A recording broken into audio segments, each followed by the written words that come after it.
Welcome back. It's the Big Blue Banter, New York Giants football podcast. I'm Dan Schneier, joined as always my co-host Nick Filato.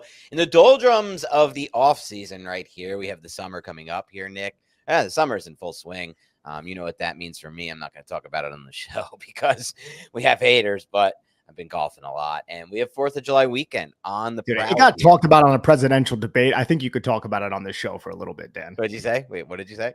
It got discussed on a presidential debate. I think you That could was talk about it incredible right there. That was my favorite part. The debate was an absolute joke and a travesty to our country, which we don't have to go into too much further, but it's embarrassing that those are two candidates. And I think everyone can at least agree on that, regardless of where you stand.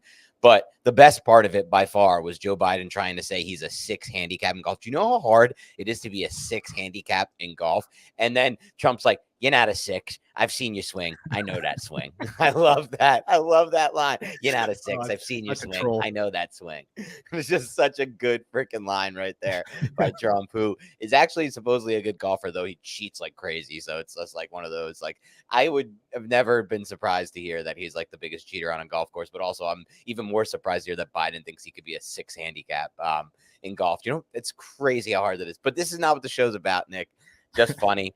We got 4th of July weekend coming up. Bit dry, I feel like, on the Giants front from just what's it called? Transactions. We haven't had many transactions with the Giants, no trade discussions, nothing like that. We're really in this thick of this until training camp. But we have one thing that we didn't touch on, Nick, which was Daniel Jones bringing the team down to North Carolina to throw with his receivers. I thought that was great. And one thing that I noticed there, and I tweeted about at the time, Nick, was Malik Neighbors was there. And look, you could look at it like he should be there. Why wouldn't he be there? But this doesn't always happen every time, right? Like these receivers, these rookies or new players to the team that haven't been ingratiated into the mix yet. They're not always with their team right away in these kind of voluntary, this is as voluntary as it gets kind of workout. Kadarius Toney was not one of those types of players. And just the difference between him and a Toney is just so amazing. And they're both first round receivers and they just approach this whole thing so differently. So I was excited to see Neighbors there. I was excited to see all those players there as well. What did you make of that? And did you get a chance to look into that at all? I saw it just going around Twitter. It's something that I would expect from NFL teams at this point. It's something I would want. Now, I know it's not an obligation for these players to go down there, and I wouldn't hold it against any player for not attending. But at the same time, I see the players that do attend, and I say at least people are buying into this, and there should be some semblance of a rapport once we transition to training camp and into the season. It's a good step going into training camp. Yeah, it is a really good step. And I think I've always felt like the rapport is the biggest thing when it comes to these receiver quarterback situations and why things work and why they don't work. So I'm hoping that this will help Jones and Neighbors develop a rapport because, you know, there's a few things I've noticed and just throughout the offseason. One thing, even just when we had a chance to meet with Daniel Bellinger and interview him last week, how he discussed, you know, Drew Lock's been great and he's understood from the start this is DJ's team. And the more we've learned, the more we know. There is no competition. We thought maybe there might be based on some comments made by the Seahawks GM earlier in the offseason, but you know, it turns out there will be no competition. Jones is the QB1, so I want him to get that rapport down with Malik Neighbors. And we've said it before, and I've said it before, and I don't know if you agree, but I assume you agree, and I think you do. Daniel Jones is the highest ceiling quarterback on this roster right now. What are you laughing at? Well, you're just like, I think you agree. You might not agree, but you know what? You probably do agree. Yeah, I don't know for sure because I've never asked you this. I just assume you. We've talked about it. Yeah, I would agree that he is the highest ceiling quarterback. Yeah. I still don't think that ceiling is super high, but if he can maintain his athletic ability post injury and also develop a more aggressive approach to see the field a little bit more clearly, speed up his process, then yeah, he definitely has, I would say, the highest ceiling. Yeah, at least of what they have, right? I mean, it's Drew Lock, Daniel Jones, and Tommy DeVito. So exactly. Give your highest ceiling quarterback the most time, the most reps you can get with these receivers, especially Malik Neighbors, because he's a special type of player that can beat man coverage consistently. And that was something that who said, was that Bellinger, someone we spoke to recently, or not Bellinger, someone recently I saw like in an interview with the Giants was just like, look, what we have now with Malik Neighbors is somebody who Drew Lock said this. This was did you get a chance to watch John Schmelk interviewed all three quarterbacks? I did not, no. It's actually a good interview. You can check it out on Giants Huddle. And Drew Lock was like, I had this when I had DK Metcalf in Seattle. We had the same thing. And it's that defenses are now scared to play man coverage. Like they don't want to leave him one-on-one in man coverage. You have a player who they can't, and that changes everything for your offense. And so we need that to prove to be, you know, something that impacts the games too. It's not just, oh, can he win in man coverage and get open? Because we know Malik Neighbors can do that. But it's, will the ball get out there on time? Will Jones see it? Will he get the ball out in front of him, in front of the receiver, get the ball out on time and put it in a good spot for the receiver and start challenging downfield? And the only way that's going to happen is if they build a rapport. So I'm happy that they're working already. Same, man. Get at it. We need some damn good football when training camp, preseason, and then the regular season rolls around. And hopefully Jones can progress well in his recovery. Seems like it's coming along well.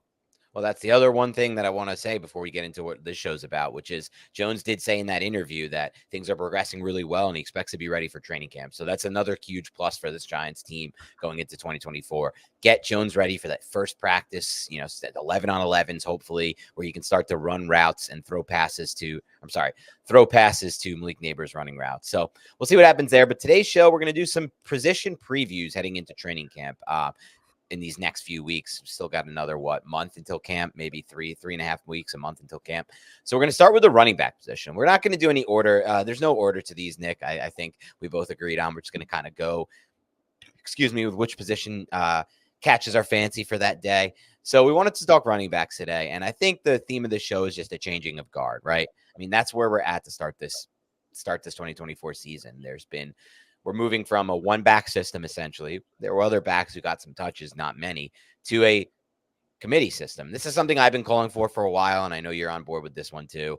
I think the committee approach is the best in the NFL. Sure, one back is great, especially if he's a superstar like Barkley was, but there's inherent risk in a one-back system. If that back goes down, now you're putting responsibilities on the plate of players that haven't had a lot of reps. And we saw this with Eric Gray. He struggled in pass protection. He struggled with a lot of things because he didn't have those reps. Now you get that mix of guys, Singletary, Tracy, maybe Dante Miller, maybe Eric Gray.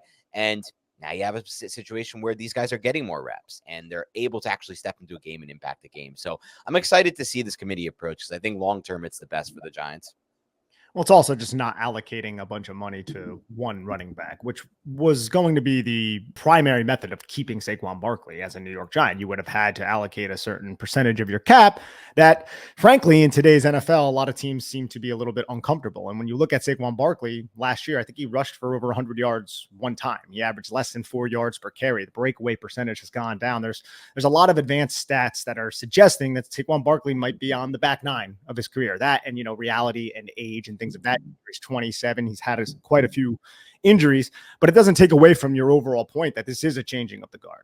Saquon Barkley is no longer there. Every defense the Giants played circled number 26. Now that threat is not there, and that could lead more defenses, theoretically speaking, to allocating more eyes on, obviously it's going to transition Malik Neighbors, but the passing attack in general, which struggled when Saquon Barkley was there to begin with. So can the Giants find a way around the lack of Saquon Barkley and more of an emphasis on their passing attack? An upgraded offensive line is certainly going to assist that. Daniel Jones being healthy will also certainly assist that. So that's the goal at this point. When it comes to the running backs, I feel like they've added enough unique players along with a stable veteran in Devin Singletary to at least mend the fact that they've lost Saquon Barkley. I don't think you can fully mend it because he was that important to the offense. He was basically the face of this team since he arrived here in 2018. But as I said, I think that it's going to start getting uglier, and the Giants got out when they could.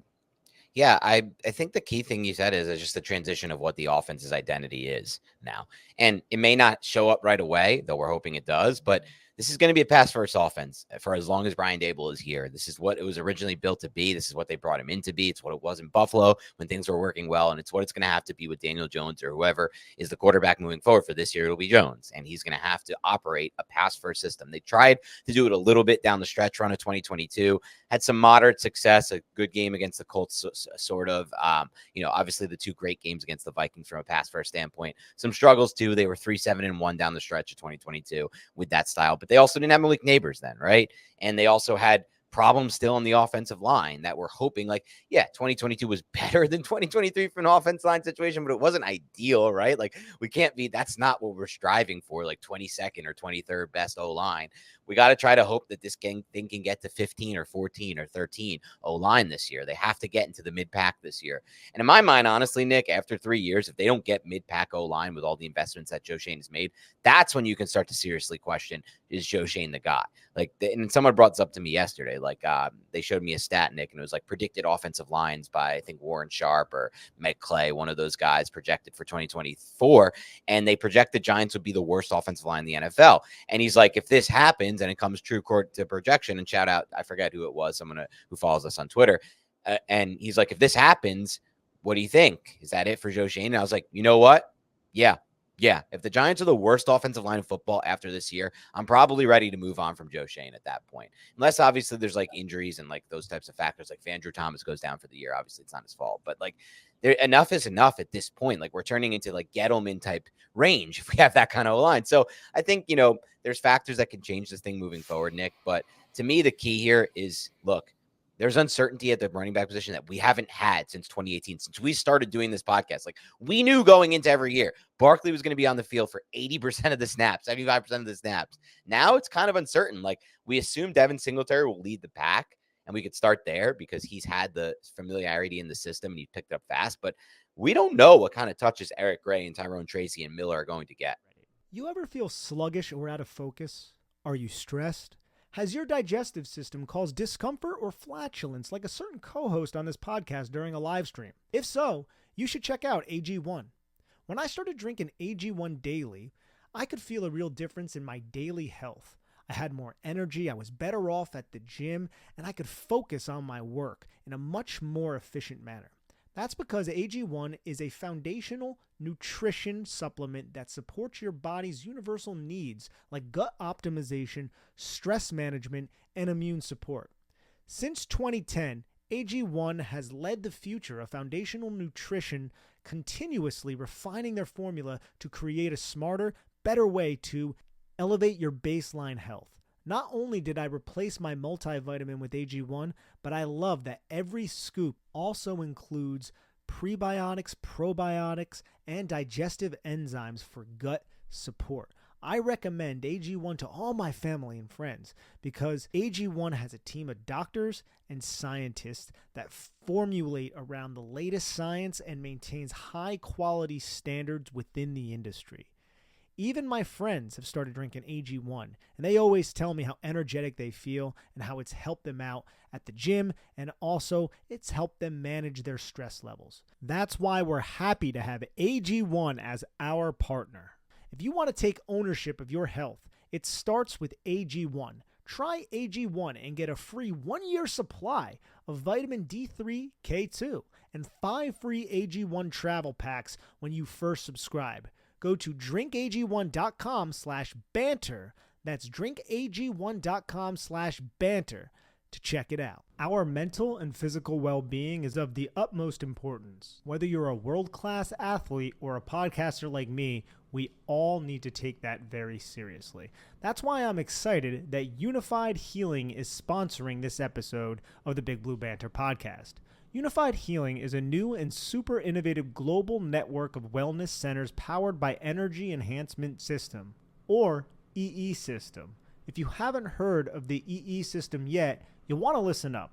This technology promotes wellness, deep relaxation, purification, and rejuvenation. Whether you're here in New York, New Jersey, Arizona, if you will, or hundreds of other locations across the globe, access to a center is easy and affordable. Interested in experiencing the EE System technology for yourself? Go to unifiedhealing.com/banter to learn more and find a center near you. That's UNIFYD healing.com/banter. No material or testimonials on the Unified Healing website are intended to be viewed as medical advice or a substitute for professional medical advice, diagnosis, or treatment. Always seek the advice of your physician or other qualified healthcare providers with any questions you may have regarding a medical condition or treatment. And before undertaking a new healthcare regimen, include EE System. Saquon Barkley leaving is obviously that's the meat and potatoes of this conversation. But Matt Breida has also left, who is no longer on the team. A lot of people kind of thought Matt Breida might be invited back. I think he played about 26% of the snaps last year for the New York Giants. So not only are you losing Saquon Barkley, you're losing Matt Breida. Both of them are gone. All those snaps are going to be open. A lot of us expect it to be Devin Singletary, and I can understand that. Devin Singletary rekindled his career away from Buffalo with Houston last year. Remember, we loved Dameon Pierce coming out of Florida. Dameon Pierce had a great rookie season with the Houston Texans, and then Devin Singletary comes in there and essentially just steals his job when the guy from San Francisco, Bobby Slowick, ends up being the offensive coordinator out there. Now it's a little bit more of a zone rushing system, but Devin Singletary has a ton of experience running power gap if that's what Brian Daboll and Mike Kafka want to do. So I believe he's going to be that number one guy. What is the portion of snaps he receives as a number one guy? That could be less than 50% if they want to work Tyrone Tracy into this, if they want to get Eric Gray involved, or maybe even an Austin Miller or a player like that ends up making the roster. Deshaun Corbin, who we've been talking about for off seasons. So that's where the conversation gets very interesting, is what is the percentage of snaps that a player like Devin Singletary will earn here on this offense? Yeah, that's where it gets interesting. And, last year, so here's the thing that interests me about it, Nick. Last year, it felt like, no matter what the situation was, that Saquon Barkley was going to be their guy in the backfield. And let's be honest about the situation. And look, he's still the best player, and a lot of this was offensive line based, but he averaged 3.9 yards per carry last year, Saquon. Didn't even break 1,000 yards. His yards per contact after attempt has gone significantly down since his prime, 2018. His breakaway speed, his breakaway run ability, right? That's 40+ yard run, significantly down. Okay. Also, in addition to that, his success rate has gone significantly down. So what are the Giants missing without Barkley? It kind of just depends on the offensive line, right? Like, this is what we've been saying for years on this podcast. There's two camps. The running back makes a running game, but the offensive line really ultimately makes a running game. This is how football works in my mind. It's like, yes, if you have a great O-line, it'll be better if you have a Barkley instead of a DeAndre Swift. We'll see that this year with the Eagles. The Eagles will be a better team with Barkley than they were with Swift. But there's still that barrier you have to get over that's based on the offensive line and the blocking. And I don't even think it's just that, Nick. I think it's also like the continuity, right, of the team. Like, can they set up the pass to disguise the run? Can they set up the run to disguise the pass? Is everything working and functioning throughout, like, the timing of the play? And all that is, I bring up all that to say, Nick, it has nothing to do with the individual running back. Like, all of those major factors that come into play if a run play is successful or not, the play call, the design, again, not to do with the individual. So I think that it's great the Giants are transitioning away from the individual. And you brought up at Devin Singletary. We don't even know how much that individual will play. There's no guarantee he's going to play 70, 80% of the snaps. I think you're right. He's probably in the 50, 60% range. He's never done in his career, and he's probably not big enough to play that role Barkley played. So then it comes down to who's taking those other snaps. And I think that's the really interesting part for me, because I think it's going to come down to training camp and the preseason. And it's going to be like we talked about before, there's not going to be an open competition at quarterback. There will be an open competition at running back. And it's not just like RB2, quote unquote. It's a lot of snaps. There's no more RB1, RB2, RB3. It's a full rotation at this point. That obviously Singletary will lead to an extent, but that's not a guarantee that will even last all year. No, not at all. I think Tyrone Tracy, especially if he can prove himself as a pass blocker, will work into that role. I think he's going to be a mismatch. We've talked about this on previous episodes against linebackers in this division. And there's a lot of old guys there. There's a lot of guys who will struggle in man coverage if they decide to run man coverage against a running back. So there could be something to be exploited by the New York Giants offense. I'll say this though, man, and I didn't realize this. Pro Football Focus has, over the last 2 years, the amount of missed tackles forced between Devin Singletary and Saquon Barkley. First, before I even say that, Saquon Barkley is a better running back than Devin Singletary. But over the last 2 years, remember, this goes back to 2022, they have the same amount of missed tackles forced.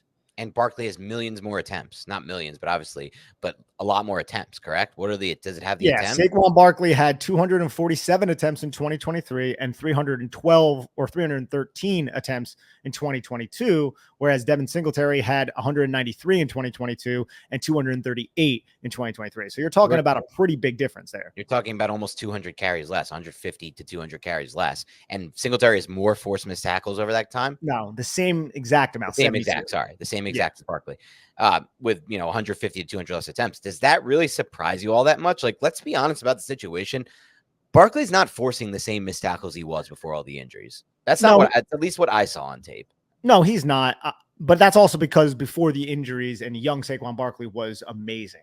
I do think a product of this statistic, one thing we can take away from it is the fact that Houston was threatening teams down the field. Houston was a very explosive offense. So Devin Singletary was put in a position where it was like him against the safety in the alley, whereas Saquon Barkley wasn't put in that position as frequently. I agree 100%. When the offense is more throwing, when the offense can move the football through the air and challenge vertically, it's going to open up the defense. The safeties have to play further off, the corners, the linebackers that all play further off. It's not the case with the Giants and hasn't been. So that's a big factor in it. Why Barkley to me is not really the same. He doesn't like to me. He didn't even really run the same. Like ever since that Bears injury, like he used to go into contact, break tackles, give everything to get out of like contact, to force yards after contact. Didn't feel like that anymore. And the missed tackle stuff, like it didn't really feel like the phone booth stuff as much either. But then again, part of that is also playing style. I feel like Brian Dable and everyone who worked with him during his time with the Giants, like had him like, get vertical, commit to getting vertical more often, which obviously is going to impact those forced missed tackle numbers. And we like that. We praise that. So I don't want this to be a Bash Barkley thing, but it is eye-opening to hear, regardless of all these circumstances and factors, eye-opening to hear that on almost 200, 150 to 200 fewer carries, Singletary is the same forced missed tackles. Yeah, and it's not even a Bash Barkley thing. Look, the Eagles are in a better position to compete for a Super Bowl right now. They had the income to bring in a Saquon Barkley. Saquon Barkley is going to help the Eagles significantly with a mobile quarterback and those two wide receivers and Dallas Goedert. It's a great situation for their offense. The Giants are in a rebuilding mode right now. So allocating with a quarterback making as much money as Daniel Jones is, with all the holes on this roster, bringing in now a running back to help bolster the offense. Yeah, that helps, but at what cost when you have all of these other holes along the team? You need to add defense. You need to add secondary. You need to add a pass rusher, all of that. So that also factors into the Saquon Barkley equation. Sure. And that's a big factor as well for where the Giants are at, like you said. But, it is interesting to see. I think Singletary has been a more effective runner than people realize, and he's going to be more effective.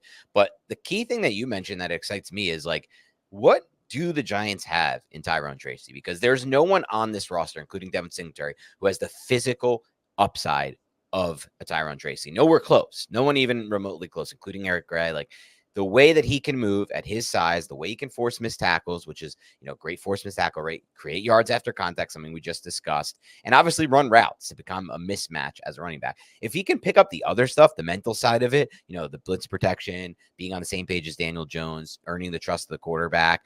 Not just that, though. Like there's also reading the play right as a running back, right? Picking your spots, like understanding the processing side of just running the football, something he's going to have to improve on. Like you said, when we previewed him or reviewed him, Nick, after the draft, most of his runs are from the shotgun. Like he's going to have to basically just getting a feel for running from under center is even going to be something he's going to have to. But if he can pick up all that stuff fast, that's when it gets exciting, because now we're talking about potentially somebody who can, and we've seen this happen before. Like David Johnson was a mid-round pick and became the workhorse back and the featured back. This is not like in the NFL, if you're a running back on day 3, you can still become a featured back. Even Dameon Pierce in his first season with Houston was a day 3 pick and became a featured back. Obviously, he hasn't fit Bobby Slowick's system that well. That's one thing, but Tracy was drafted for this system. So I'm excited about that. That to me is one of the biggest upside pieces the Giants have. Normally, you wouldn't think that with a 5th round pick, but at this specific position, running back, that's the one position where 5th rounders can hit the ground running and potentially take over a big role. Yeah, you can even look at the advanced statistics. I mean, the story is crazy in and of itself. This is somebody who played wide receiver for so long in the Big Ten at Iowa and then went to Purdue, was a productive wide receiver at Purdue, but they're like, hey, we need you at running back. He's like, all right, it's my last eligible year, but I guess I'll do it. And then he ends up getting drafted as a running back and leading the NCAA in yards after contact per attempt. Like that's an incredible statistic to lead as your first year at running back. You're right. They run predominantly out of shotgun, 10th in breakaway rate, 17th in missed tackle forced. So this is a player who can run and understands how to kind of manipulate angles, how to shield his body. I still think there are little things behind the line of scrimmage with reading and deciphering, footwork, things of that nature that can develop as he becomes more accustomed to playing the running back position. And then obviously the pass protection thing, which he wasn't inept at. He wasn't terrible at it. I think there's even a realistic argument that you could say he was better than Eric Gray was when Eric Gray was at Oklahoma and Tennessee. But when you look at Tyrone Tracy, you see like a true receiver who's operating out of the backfield, who has advanced skill as a running back at such a short amount of time. That should cause excitement, especially on a team that has been devoid of explosive playmaking talent. Now you add Malik Neighbors and you add Tyrone Tracy. And yes, you lose Saquon, and that is a big loss.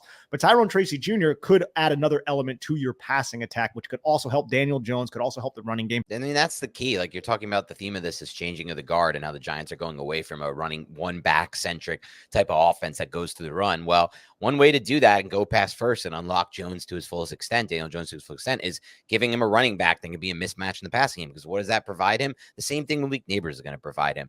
Easy layup throws, which is going to be helpful for any quarterback. And those types of throws give the opportunity to create big plays without your arm, or, without the timing. I wouldn't even say you're out with your arm, without the timing of the passing game being as crisp as it is for maybe a Joe Burrow or some of these, elite type quarterbacks, because you just get the ball out there into space. The running back, Tracy, catches against a mismatched linebacker, or Neighbors against a mismatched corner, and then they do the rest after the catch. We saw this late stage Eli, right? Like late in Eli's career, he wasn't doing that.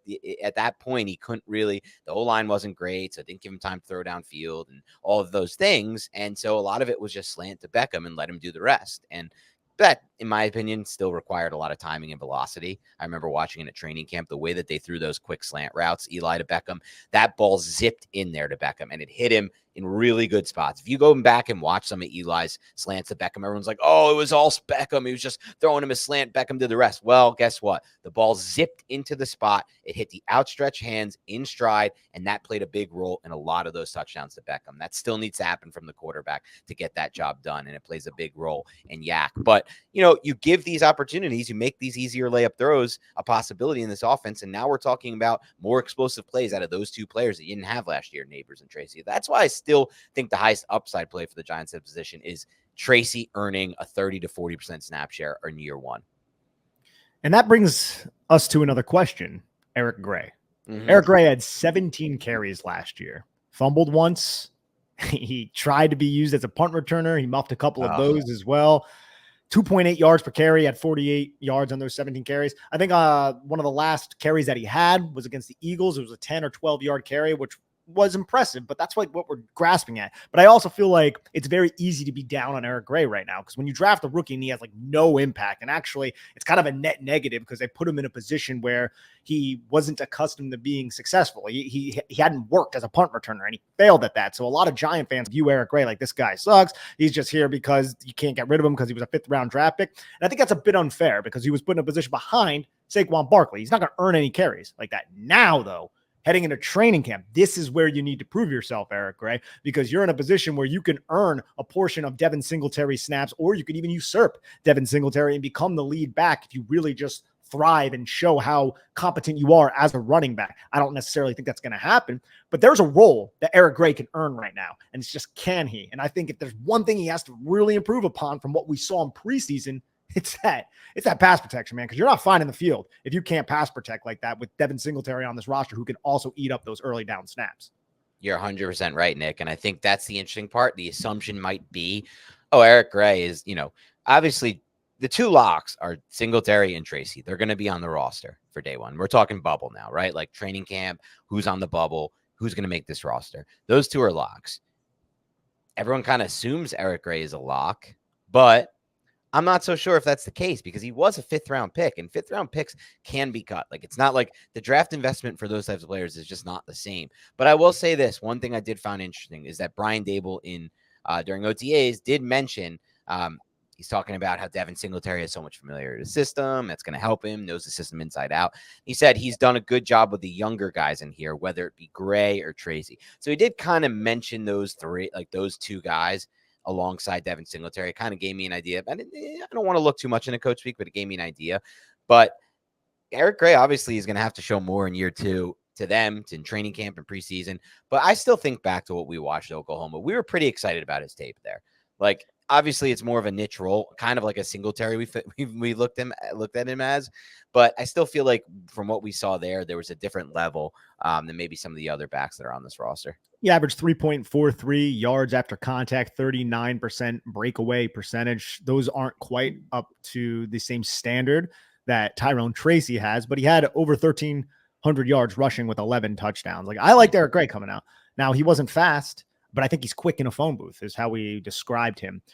Let's play a fun game though, Dan. This is the off season, right? Like we're just screwing around right now. Let's play a fun game.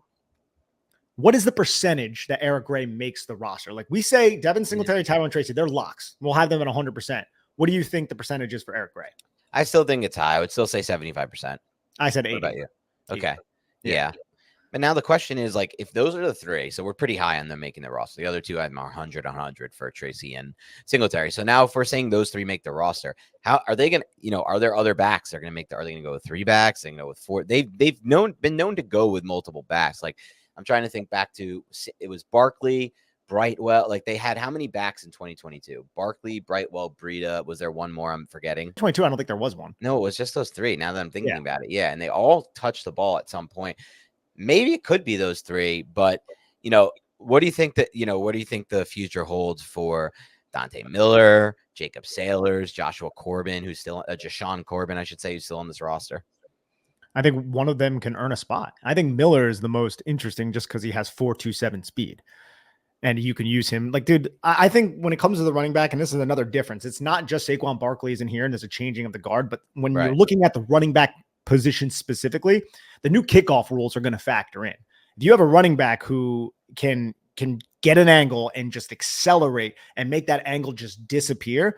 Then you might be looking at a way to flip the field significantly or score points on special teams. And in order to do that, you need speed, you need vision, you need acceleration. Now it's hard to find film on Dante Miller, right? Like he went to, I think, Columbia. Yeah, and then South Carolina. So like it's a little bit difficult to really find film. He didn't have a huge role while he was at South Carolina. So if that player has that type of field vision, he's going to make the roster. Now you look at the Giants depth chart. You have a lot of guys who we presume could be kick returners, guys who might not make the team, like the Wyoming wide receiver, Ayir Asante. We talked a little about him, but you have Gunnar Olszewski, who we all expect will likely make the team. You have Bryce Ford Wheaton. Could he be a player like that? So there's a lot of players that factor into it, but if you want to carry 4 running backs and you have that role carved out for a player who can be a true kickoff asset in a new novel rule that is yet to be exploited, Dante Miller with a 4.27, that's the player at the running back position I look at outside of these top 3 to say that's a niche that you can earn on this roster.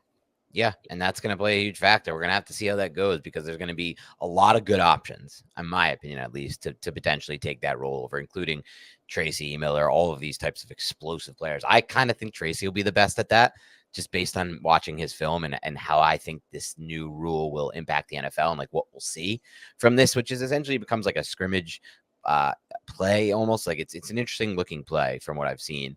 I'm just looking at, from what I've seen on just clips, but it will change what happens. And you know what else is going to change this, which we didn't even mention? If the Giants do decide to keep 3 quarterbacks, most teams keep 2 quarterbacks, and they have that extra roster spot for a running back or a linebacker, typically, sometimes a receiver, anyone who can help on specials. Now, if they don't want to lose DeVito or risk losing DeVito, that's 3 quarterbacks, and that's going to be 1 fewer running back or 1 fewer linebacker or receiver or whatever who makes the team. And then I want to talk a little bit, too, about Jacob Sailors. Now, this is somebody the Giants just added, 5'11", about 200 pounds. I think he's a little bit heavier than that, because he came out in the 2023 draft, was a undrafted free agent who ended up going to the Cincinnati Bengals and didn't really see the field at all, right? Was practice squad cut. Then he ends up going to the UFL, and he has a solid season, man. Averages 4.9 yards per carry, 5 touchdowns, 537 yards, almost 4 yards after contact. You look at some of his highlights, you see the burst, you see his low nature. I think some people have comped him to like a very poor man's version, obviously, of like an Austin Eckler type who can be like a receiving outlet and who can be good around the goal line because of his burst and his low nature and how he just dives into the end zone. So I've seen people at least make that type of, diluted comparison. So that's a player that we've never really discussed because the Giants just added him after the draft, who maybe we should just pay attention to because he made some noise in the UFL. And there are a lot of teams in the NFL right now who are adding these types of players from the UFL to help bolster their roster. Yeah, the Giants have done a great job of like trying to find hidden gems between him and Miller. This is what's going to be fun, like about training camp, right? In the preseason and the joint practices they have with the Lions, which I'm really excited about later in the training camp. We're going to get to see like what these running backs actually look like. And, we're going to get our own, it's going to be interesting to see that group behind because we don't know who's going to burst and who's going to pop, and any of them, in my opinion, could be better than the others. The exception of maybe I would say Singletary and who's locked in, and Tracy, but any of the others can really show out to be the best of the group. And if you play the best, like it's going to be an open competition. We say that about every position, and Dable's been pretty true to that, in my opinion. Obviously, starting with the Galladay situation, but how he didn't play him over players who were practicing and playing better than him. But this is going to be a really significant area of that, where we just see running backs essentially getting a chance to really earn this role, this third running back role. And I want to know what Joel Thomas, how he views these backs, right? Like we have a new running back coach as well, right? As new faces in the running back room, and he might have a preference. Like he was with the Saints, man. They have a lot of receiving type of backs. They can go back to Pierre Thomas. You obviously have Alvin Kamara in more recent years. So will that factor in? I think Tyrone Tracy would be the one that we look at in this room and say he would fill that role as the receiving back. But maybe some of these back end guys could also play into that to some degree. And then there's Deshaun Corbin. What's going to happen with Deshaun Corbin? This is the third year we're talking about Deshaun Corbin. We like what we see in preseason. He usually ends up getting cut, landing on another practice squad, getting elevated for a couple games, and then just kind of disappearing. So can Deshaun Corbin finally earn a role now that Saquon Barkley is not here? He'll have his chance in training camp. Right. It's going to be exciting to watch this group play out. And we're going to see a brand new changing the guard for the Giants running back position, something we haven't seen before. And it's going to, in my mind, depend a lot on the blocking. So hopefully that can improve as well. Nick, any other final thoughts on the running back position? No, it's exciting. Can't wait to get the training camp to cover this. Yep. Have a great rest of your week. Thanks for tuning into Big Blue Banter podcast. Hopefully you guys enjoy your 4th of July and festivities for that. And other than that, we'll talk to you soon.